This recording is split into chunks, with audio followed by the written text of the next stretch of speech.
This is episode 72 with Michael Balchan. Welcome to the Quarter Life Comeback Podcast, the show that empowers you to become the hero of your life's journey. With your host, Brian Tier.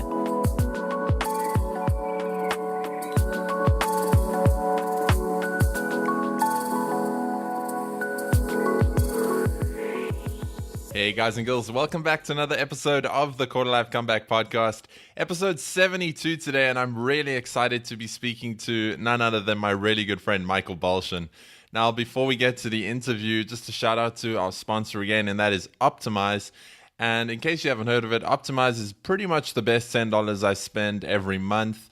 The founder, Brian Johnson, took the best personal development books in the world and turned them into what he called philosopher's notes, which are basically 6-page PDFs or 20-minute MP3s. And he's since added additional super cool features like daily plus ones, masterclasses, interviews with the authors, and so much more. You can find out more at briantier.com/optimize. And again, that's the best personal development content out there distilled into really small bite-sized chunks. Highly recommend you check it out. All right, on to today's episode, and I'm excited to be speaking to Michael. Now, Michael is an author, speaker, and executive coach who helps inspired leaders go to sleep satisfied about what they accomplish each day and excited to wake up the next to do, serve, and be just a little bit better. Michael's work is based on a Harvard education in economics and psychology, and his experience trading, training, and leading teams, years spent working with and supporting brilliant leaders, a lifetime of international study and travel, extensive personal practices, and world-class learning strategies apply to 600 plus books and almost 100 online courses and in-person training programs. Basically, the dude is a machine. Michael has become a really good friend of mine since I met him through a mentor of mine. And that mentor, Jacob Sokol, and Michael and I were the three guys hanging out in Barcelona recently. And I really enjoyed spending time with both of them, learning about, different ways they do things and improving my own habits and performance and that kind of thing. And I'm sure you're going to learn just as much from Michael in this episode.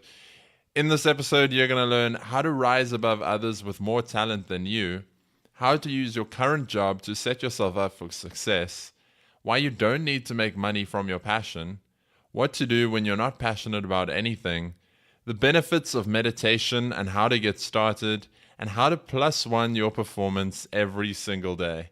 As always, you can get the links and resources we mentioned in this episode at briantier.com/072. But for now, let's go hang out with Michael.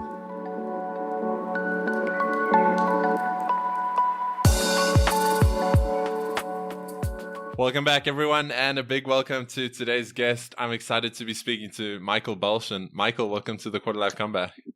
What's up, Brian? Thanks so much for having me. I got that right without messing it up, so it's a good start. Nailed it. Cool, dude. Well, you and I have become pretty good friends through Jacob's Inner Game Immersion program. But for people who are listening who don't know who you are and what you're all about, why don't you give us a little intro and tell us about your quarter life story? Sure. So I'm a Chicago-based executive coach. I work with inspired leaders to help them really just fall asleep at night satisfied about what they accomplished that day, and then excited to wake up the next and be and serve and do and just be a little bit better. That hasn't always been my story. So I grew up in Springfield, Ohio, from the States. Awesome parents, just really encouraged me to do a lot of different things. Everything from Eagle Scouts to sports to, I was an exchange student in France for a year. So like the foreign guy in the high school, going around with French students. I didn't speak French actually before I went. I had like one semester of high school French, and I had to learn very quickly because my host families did not speak English. So that was fun. But yeah, anyway, all of that kind of a long story got me to Harvard. Graduated in 2009 with a degree in economics and psychology, and went into finance. So worked as a commodity options trader, which was really an amazing experience, but did that for about 7 years. Kind of early on knew that I didn't want to do it forever, but also just really liked the opportunity there. And then had a lot of chances to grow and explore different paths. Nights and weekends and the hours are pretty good for trading, which is what I was doing. And eventually just really got inspired to do something that had a bigger impact. And that was more of kind of a positive contribution. And that's gotten me to where I am today. That's the super short version. There have been lots of challenges, lots of bumps, lots of obstacles, lots of preparation and learning and tweaking and improving and optimizing and all of that good jazz. But yeah. Yeah, my impression is like you're one of those guys that just were good at everything you tried when you were younger. Yeah, yeah, it didn't. People would comment when I first started trading. So like, they're like, Balchan, you're just kind of stealth, like good at everything. But like I got like, and I wouldn't always win. I'd get like consistently in second place. So like I'd get second place the company poker tournament. I'd run like the second fastest time at the like corporate challenge, which is like a race here in Chicago. Where like I got second in the fantasy football league, or was just like, I think I was in high school, in American high school, there's like a valedictorian and salutatorian, which is like the second, best grade. So I had like the second best grades, and like that's so yeah, that's so funny because well, two things. The first is I often say to my girlfriend, like, I'll see someone or tell her about someone I know from my like childhood and say like, yeah, he was one of those guys that was just good at everything, and she was like, Brian, you're one of those guys. Even though I don't agree with that, but it's kind of funny how, I was just looking elsewhere when actually I was kind of one of those people myself. And like at high school, I came second in my year. And then at university as well, in engineering, I came second in my year. Same nice thing, dude. But yeah, go ahead.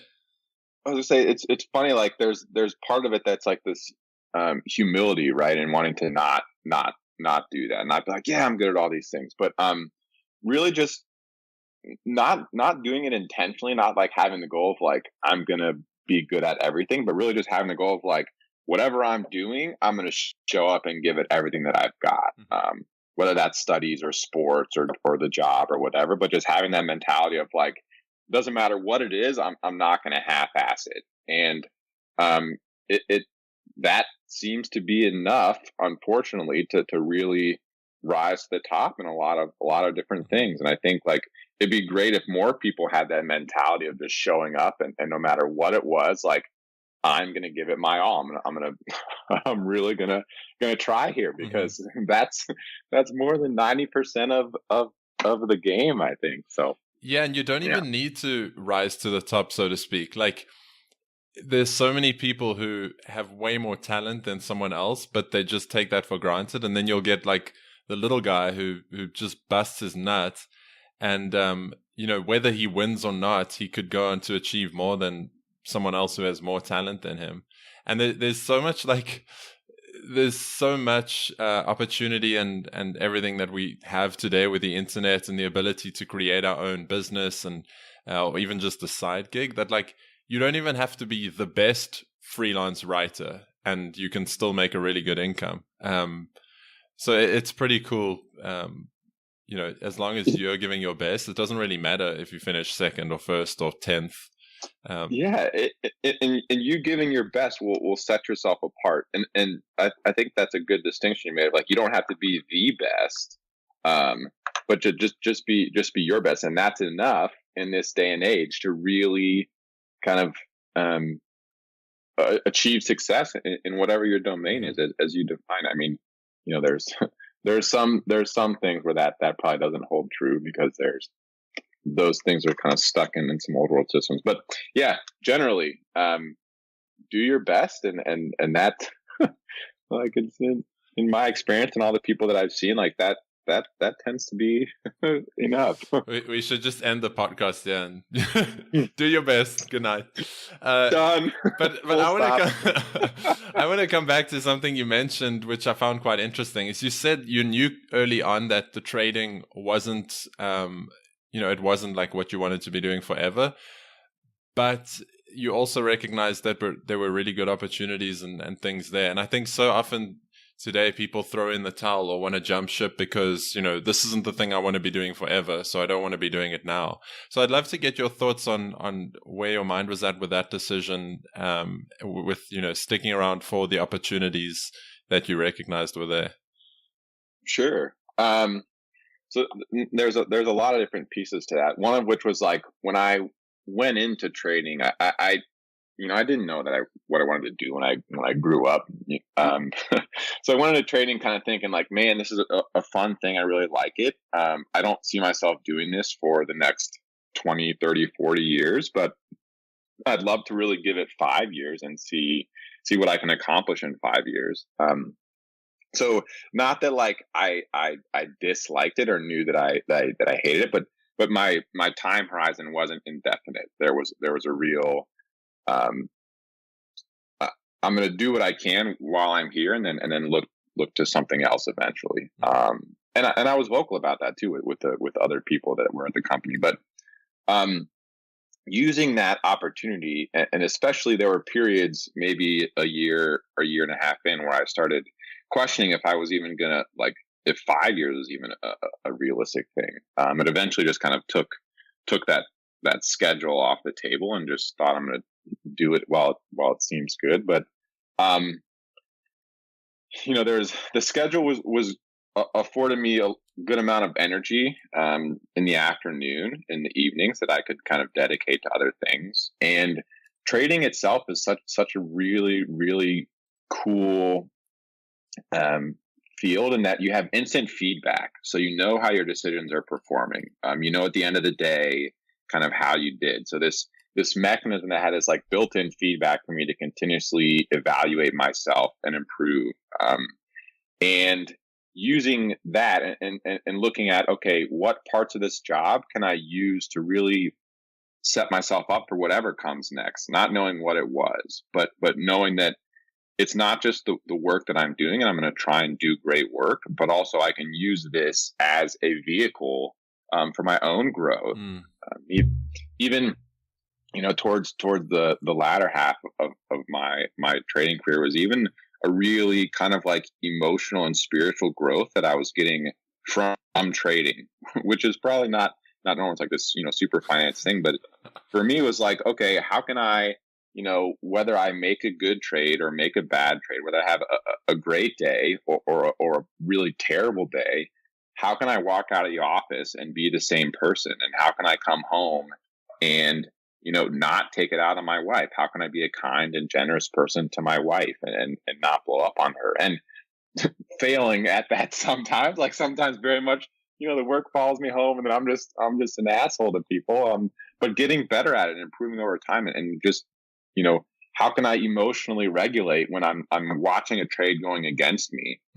How can I get out of the past and get to the present and like take a deep breath and just get focused and say, okay, now what do I need to do? I made that decision. It wasn't a great one, or maybe even it was a good decision, but it's things are playing out, so it's not going well.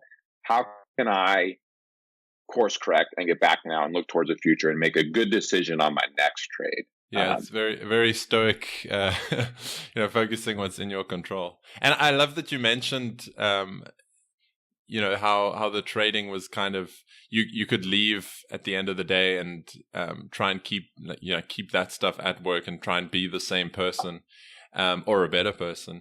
And it reminds me of, I can't remember where exactly I heard it, but this guy was talking about spiritual practice. And I don't think it was Alan Watts, but he was talking about like spiritual practice and how so often people complain that like, it's difficult for me to maintain a spiritual practice when I've got my wife and kids at home and, she just wants me to do the dishes or anything like that. And what this guy said is like, that becomes your spiritual practice. Like, how can you focus all your attention on doing the dishes? Or like staying calm when there's people distracting you or demanding your attention. So it's so funny how like we think that a spiritual practice or any kind of like chore or task that we want to get done has to be a compromise for something else. But like often that can be, you can use that to kind of practice those skills that you would have wanted to practice anyway. So instead of like sitting down and meditating, it's like, how can I focus all my attention on doing the dishes or whatever else it is? Yeah, and even that ties back to what we were talking about earlier of just like showing up and doing your best of like, not doing things as a means to an end, but really doing them for themselves. And like, yeah, it was, I mean, I feel really blessed to have had that opportunity and to have used it in the way that I did, which, it's not like I went in with that idea, right? It grew, it developed over time. I had great mentors, great role models, a lot of great teachers, and just really tried to integrate and practice those things. But it,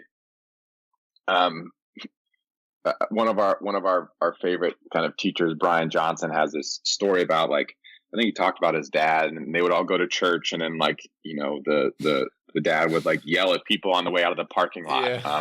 And I had that same experience, growing up, like to see people that go to like an organized religion, and then as soon as the service is over, it's like back towards like yelling in front, like just not loving behaviors. And realize like, when I was at university, there was a church right down the road from like one of the local bars, and I've never been to church. I'm not really a religious person. But people used to go to church on a Sunday, like dressed up to the nines, and then straight from church go to the local bar and like have like this social event and like get drunk and whatever, which I always thought was kind of funny. And just coming back to what you said about the opportunities at the trading, I didn't want to let this go, but it reminded me of something that one of my mentors told me. His name is Simon Hurry. I interviewed him like way back in episode 5, I think.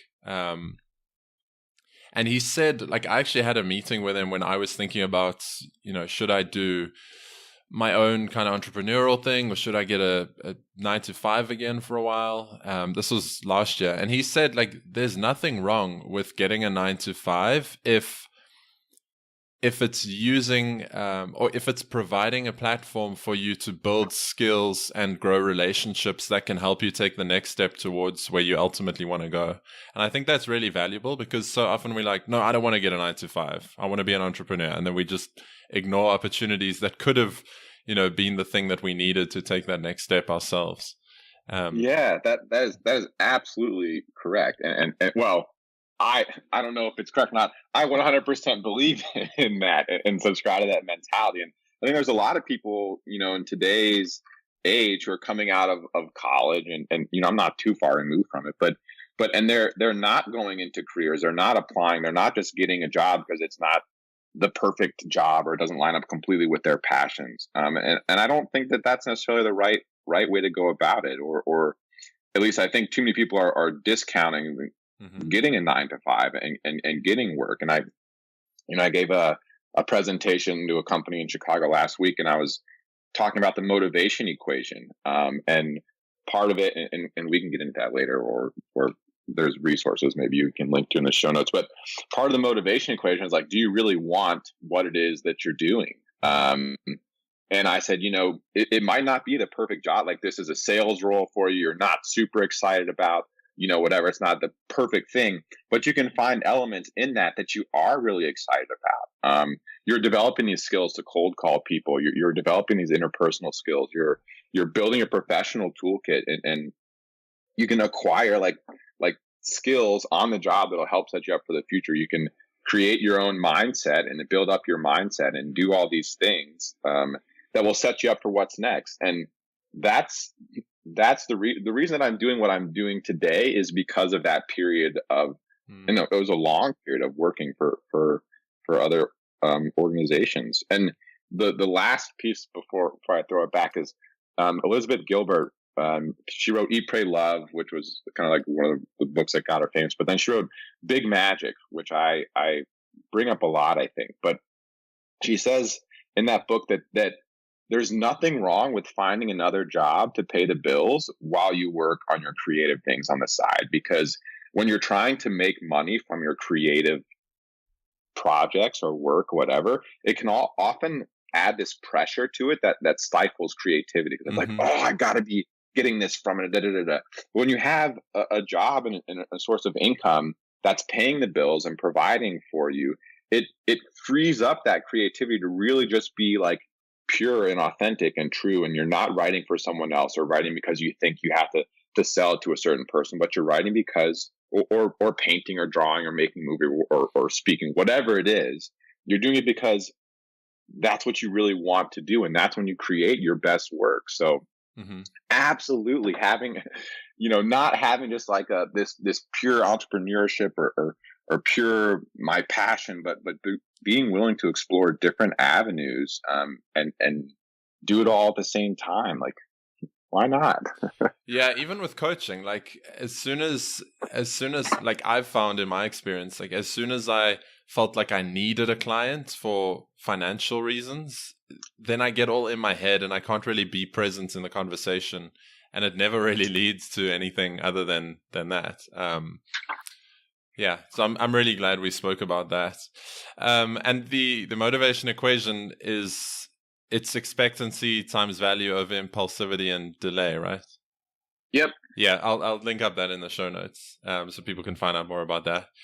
You mentioned passion briefly. What is your take on the whole follow your passion craze? Well, there's again, like everything, I don't have one take. I try and take multiple perspectives, but I think passion is really important. And if you're living without passion, then you're not really living. It doesn't mean you need to be living your passion all the time, or even making an income from your passion, but just that like you need to have some passion in your life. I can't remember I'm not going to attribute this quote correctly, but it was essentially saying that like people think that like, oh, I need to find my passion and then just do that. And like, I'm going to be passionate about this thing and then I'm going to work in that field. And he said, often that's not how it works. You develop your passion in working for it. Mm-hmm. So, thinking back to, for me, like running or even playing the guitar, like I wasn't super passionate about them when I started. Like I couldn't even play like a chord on the guitar. It sounded terrible, or the piano like just didn't sound good, or drawing or any of these things. Like in the beginning, I was kind of excited, but I wasn't passionate and I was frustrated because I wasn't good. But the more time I put into it, it became more and more enjoyable, and you get better and better and better. And that's when the passion develops. So it's Mm-hmm. not like passion first, then that passion fuels this thing, but passion is something that develops over time as you learn what you like or what you don't like, and as you develop the skills. So I think it's like willing to explore some things that you might not have even known you were passionate about, but giving a chance to see like, do I like this? Do I not like this? Totally. But at the same time, if you're not passionate about anything that you're doing, like start to just throw some stuff at the wall, see what sticks. And when you find something that lights you up, when you find something that you're just so energized and just fired up to wake up and do, and doesn't have to be all day long, but maybe like you're looking forward to that 5 to 10 to 15 to an hour, like that, feed that, feast on that, give it more fuel, and just see where it takes you. Yeah, I love that. And it's exactly the same approach that I've taken with the whole thing. I think like following your passion is just one part of the whole puzzle. It's not like everything. Mm-hmm. I know something that we're both passionate about is meditation, and you've even written a book about it. Yeah. Why is meditation so important, and how has it helped you in your journey?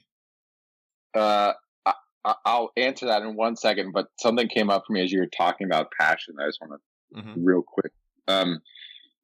There's a line about like passion is being, and there's a story about Mia Hamm, I think when she was a soccer player in college, and the coach drove by, and like there was one player in the back of the field who was like, it was like early in the morning, and she's just like hustling and working all on her own, just bent over, drenched in sweat. And it's like passion is being that player who's drenched over in sweat, working really hard. And like when you think about Olympic athletes or any of these people who are very passionate about what they're doing, like I'm picturing now, like kind of their faces grimacing and working through like intense pain and intense struggle and like really push themselves to the edge of their capabilities. And it's not always fun. It's not always comfortable. It can be very uncomfortable, but they're passionate about it and willing to do the work and get gritty and not be having fun all the time because they're so committed. So not always passion in like this amazing sense, but like passion in the you're willing to not enjoy it at times. Mm-hmm. So totally. yeah, that came up anyway. Meditation. I love meditation.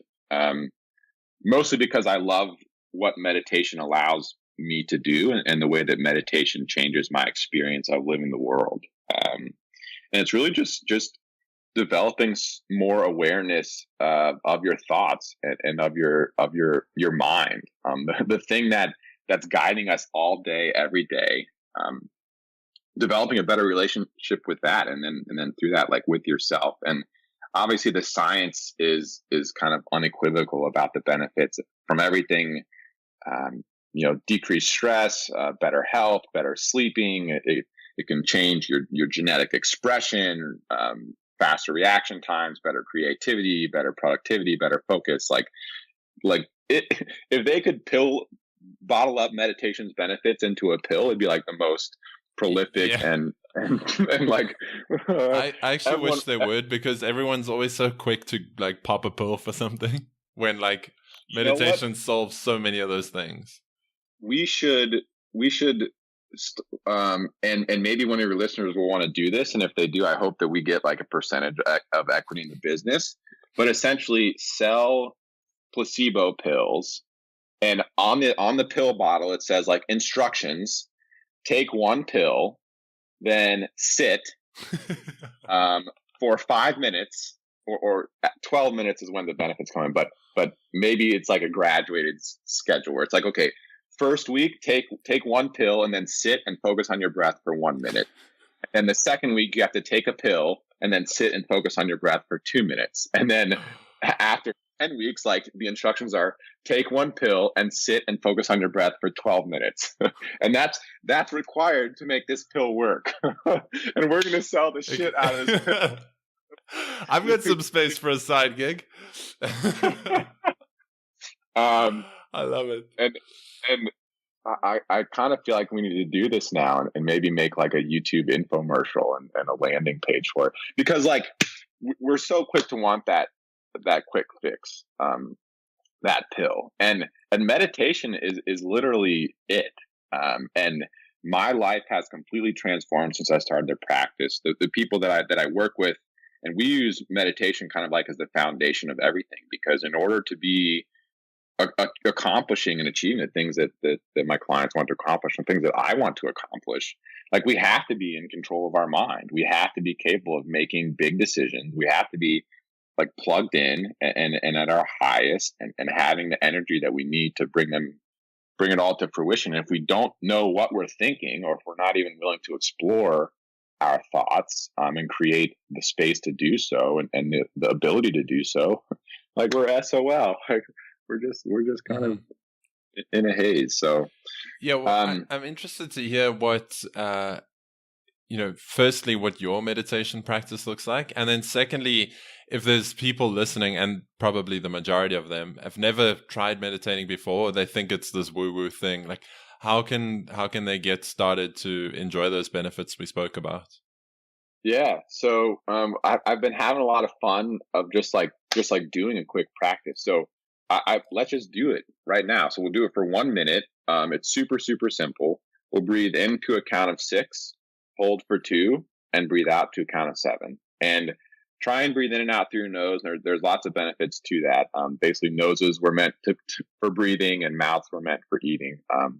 But breathe in and out through your nose. Try and breathe deeply into your stomach. And do we have to close our eyes? Do we have to sit cross-legged? Can we? No, you can sit wherever you are. You can even be standing. Just try and have your posture be dignified. So like tall spine and relaxed. But even that's not super important. I mean, the most important part is just breathing and then kind of focusing on the breath. So let's breathe in to a count of 6. Breathe in. 3, 4, 5, 6. Hold for 2. And breathe out. 3, 4, 5, 6, 7. Breathe in. Hold for 2. Breathe out.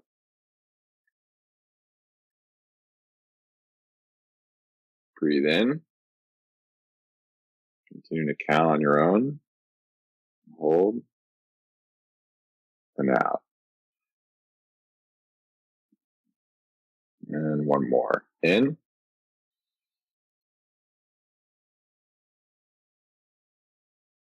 And out.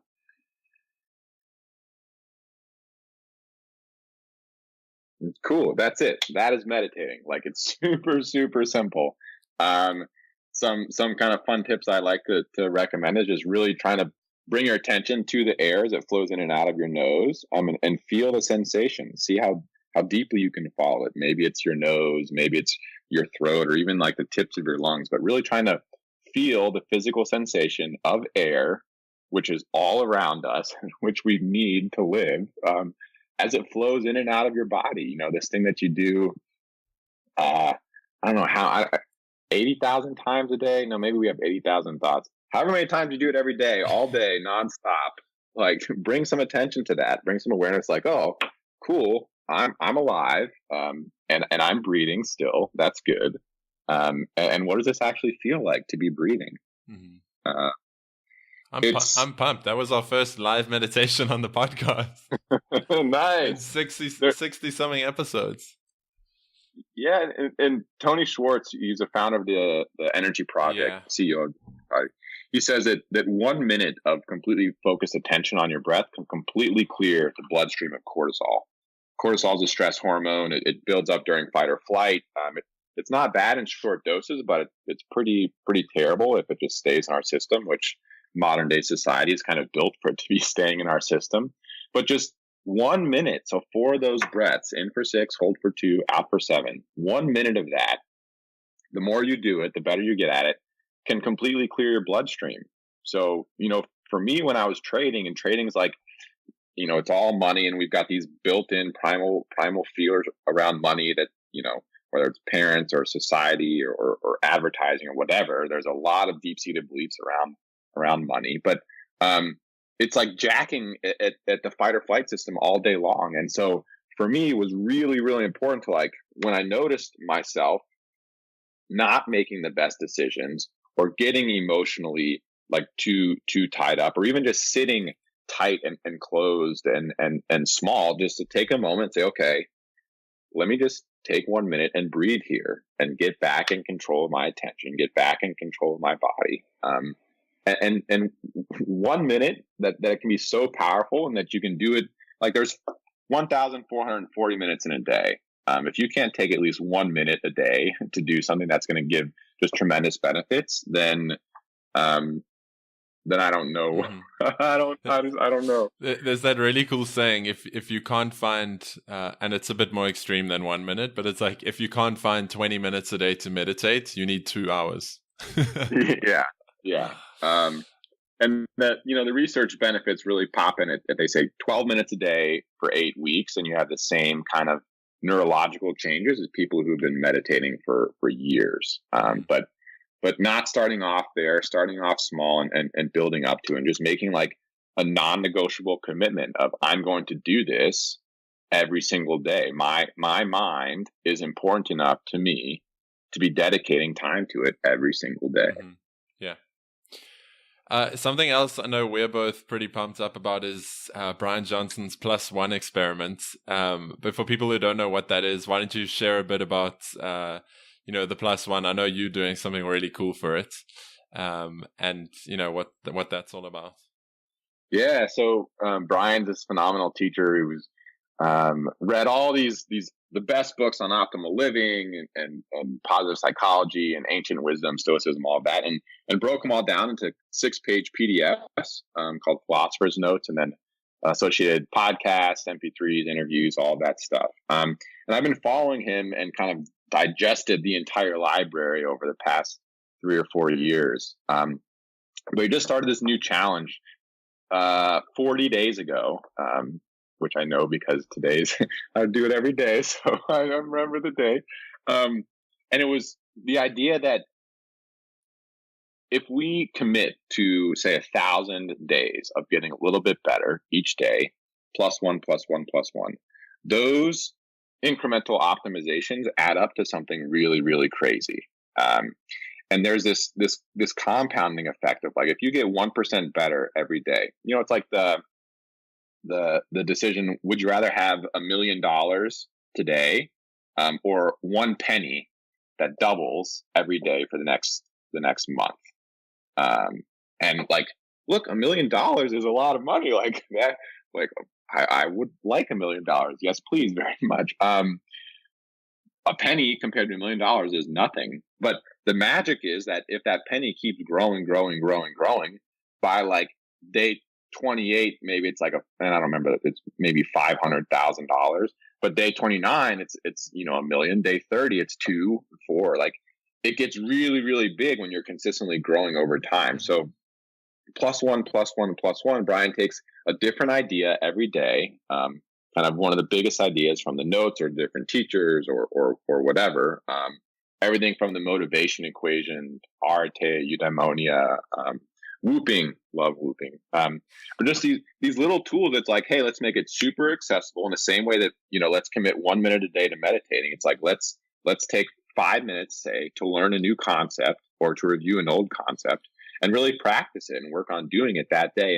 And over time, +1, +1, +1, +1, +1 over 1,000 days, like, that's going to create something really, really powerful. You don't even know how far you'll be over that time. So what I've done is I've committed to doing this over the long haul. And I every day kind of make little digital, or not digital, but a physical journal picture notes. And then I take a picture, I post it on Instagram. It's, Brian's kind of wisdom and whatever teacher he's channeling that day, plus my own kind of insights and going through the questions or the practices and sharing, like, this is how I'm applying it. This is what this is impacting me or how I'm kind of seeing it. So yeah, I'm excited I have no idea what will happen over the next 1,000 days. I don't even know what's going to happen over the next 90 days. But I'm committed to my growth, and I'm trusting that, like, this is a way that's going to build me up to do something really, really fun, really, really powerful and impactful. So yeah, I love it. I'm going to link up to your Instagram in the show notes, but people can check out +1 themselves. I think it's so cool what Brian's doing, and whether we're like trying to advance in our own careers or start a side gig or even just like be a better husband or dad or boyfriend or girlfriend, or anything, like, everyone can improve their performance somehow. And I think that's what I love about the +1s is it's really small, like tiny little things you can do. And I'd love to hear what some of your favorite ones have been. And I do want to speak about Woop, like you mentioned. There's probably people like, what the hell is he talking about, Woop? So what is some of your favorite +1s, including Woop? Let's see here. The science of self-compassion was a big one. I think it's easy to be really hard on ourselves, or at least it's easy for me to be hard on myself. And it's good to remember that, like, as compassionate as I want to be to other people, I also need to do that to myself. So just recognizing that self-kindness is important, and talking to myself often when I notice that I'm talking to myself, like, angrily or beating myself up about something, switching it and talking to myself like I would a dear friend or a child. And then, step 2 is like embracing common humanity, knowing that I'm not struggling because I'm me. I'm struggling because I'm human.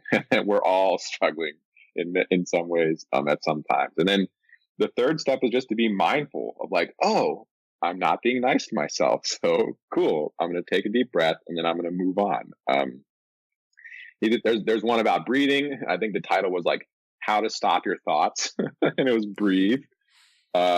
Sharpening the saw.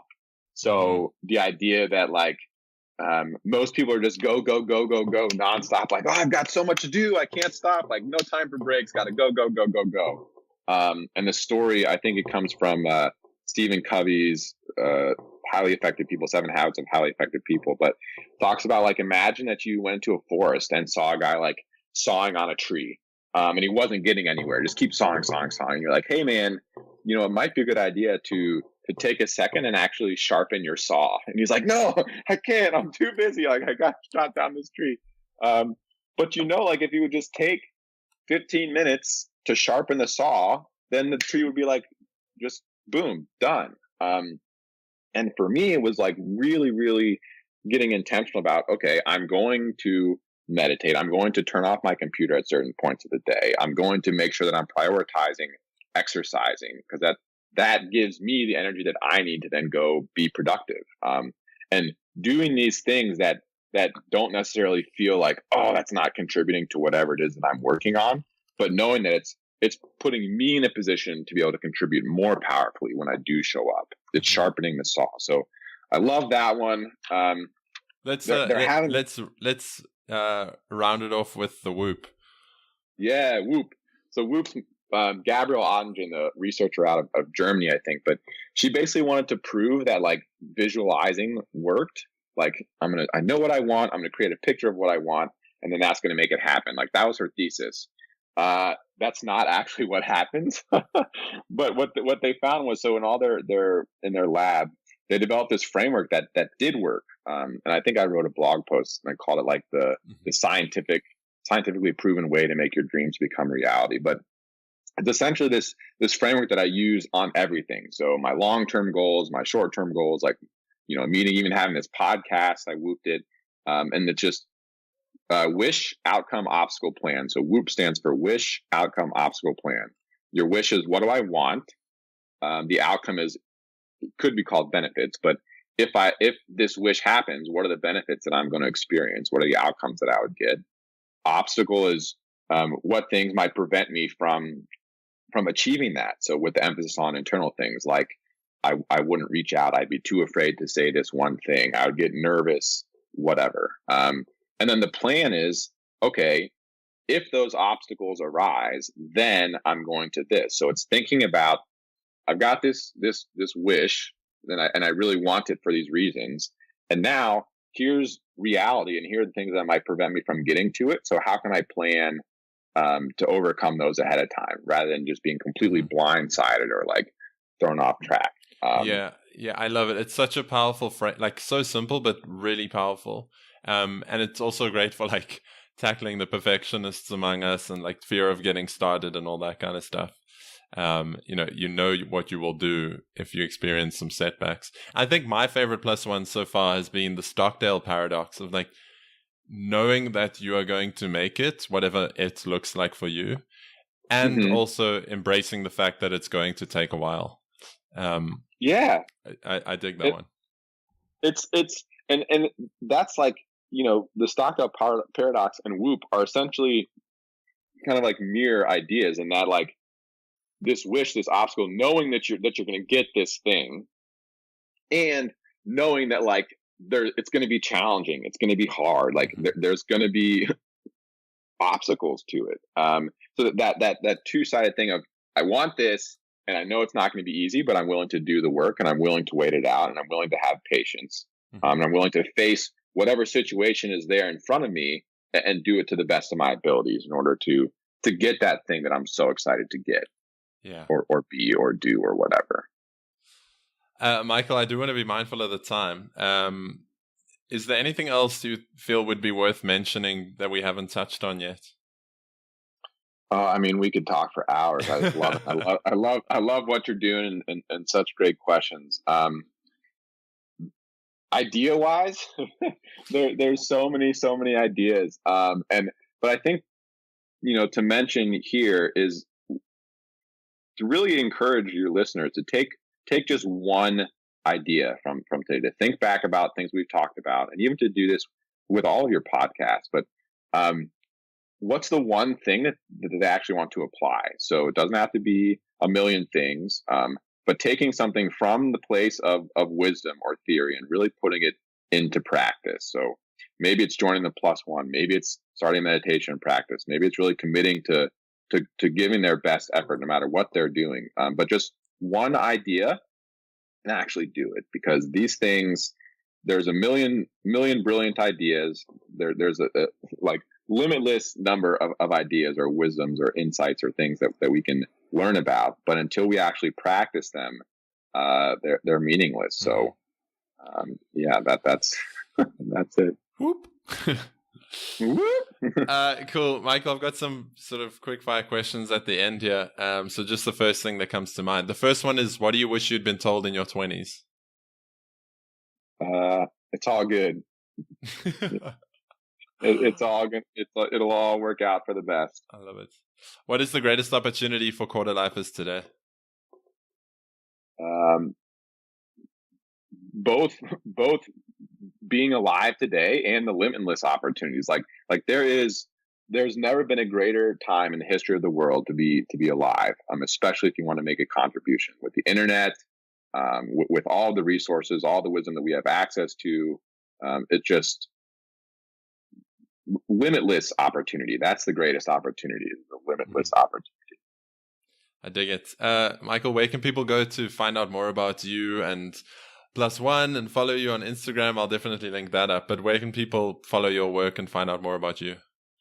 Sure. So my website is michaelbalchan.com. And if that's too hard to spell, you can just go to michael.coach, michael.coach.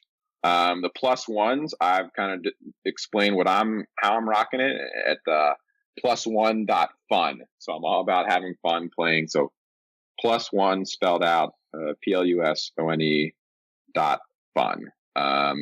And then, hit me up on Twitter, Instagram. I'm on the Oasis, so Optimize's new social platform at Michael.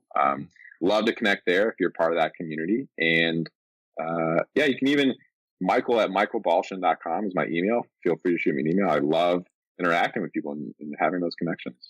I don't know how you got the domain name Michael.coach. Dude, I don't know either. And I was like, I don't know that I want, this is kind of unnecessary. I was like, wait a minute, this is cool. This is cool. I'm doing it. Yeah.